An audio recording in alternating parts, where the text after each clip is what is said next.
আজকে ধর্মনগরে যা ঘটল তার নিন্দা জানানোর ভাষা আমার নেই।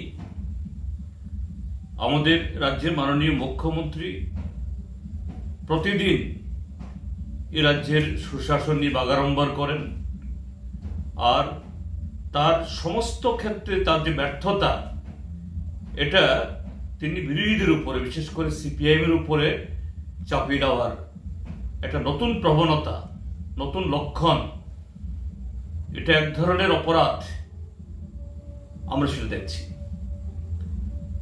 যে দিন দুপুরে থানার নাকের ডগায় শত শত মানুষের সামনে একটা বিরোধী রাজনৈতিক দলের সংগঠন, এটা সর্বভারতীয় ইস্যু নিয়ে তারা সারা দেশের একটা জাতীয় কর্মসূচির অঙ্গ হিসেবে তারা বেরিয়েছেন।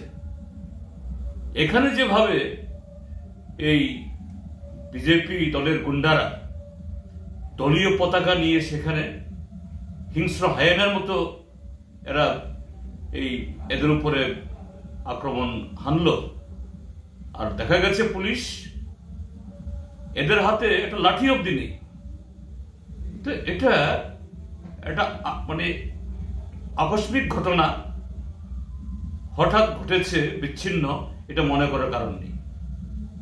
ত্রিপুরাজ্যের মধ্যে ডাক্তার মানিক সাহা একটা ফ্যাসিস্ট রাজত্ব কায়েম করার চেষ্টা চালাচ্ছেন এবং প্রশাসনকে ঠিক সেরকম ভাবেই তিনি কাজে লাগাচ্ছেন, যে তার দলের গুন্ডারা, তার পোষা সমাজদ্রোহীরা এইভাবে বিরোধীদের আক্রমণ করবে, আর তারা নামকে ওয়াস্তের লোক দেখানো একটু হাত বাড়াবে।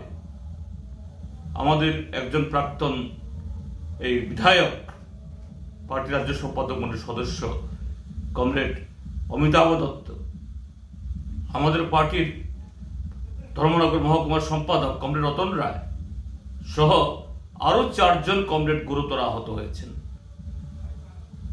কি জবাব দেবে? এবং আমি যা খবর পেয়েছি, এই ঘটনাটা ঘটেছে আমাদের রাজ্যের মাননীয় অধ্যক্ষ তার বাড়ির পাশে, সেখানে কংগ্রেস দলের একটা অফিসও আছে, এই অফিসের সামনে। এবং এতে শুধু আমাদের মানুষের উপরে আক্রমণ হয়নি, যে কংগ্রেসের সমর্থক কিছু বসেছিলেন তাদের ঘরে, তাদের বারান্দায়, তাদের উপর আক্রমণ সংঘটিত হয়েছে এবং তাদের পার্টি ভেঙেছে। আমি শুধু নিন্দা জানাচ্ছি না, দ্রুত রাজ্যের পুলিশ আধিকারিককে তার কাছে দাবি জানাবো, এই ঘটনায় যারা লিপ্ত এই সমস্ত অপরাধীরা তাদের খুঁজে বের করা হোক।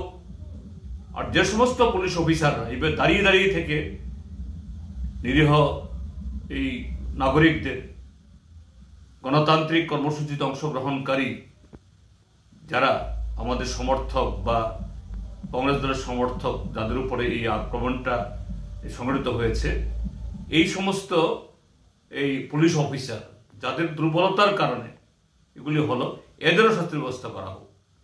আর ত্রিপুরাজ্যের সমস্ত গণতান্ত্রিক জনগণকে আহ্বান জানাবো, রাস্তায় নামুন, কথা বলুন।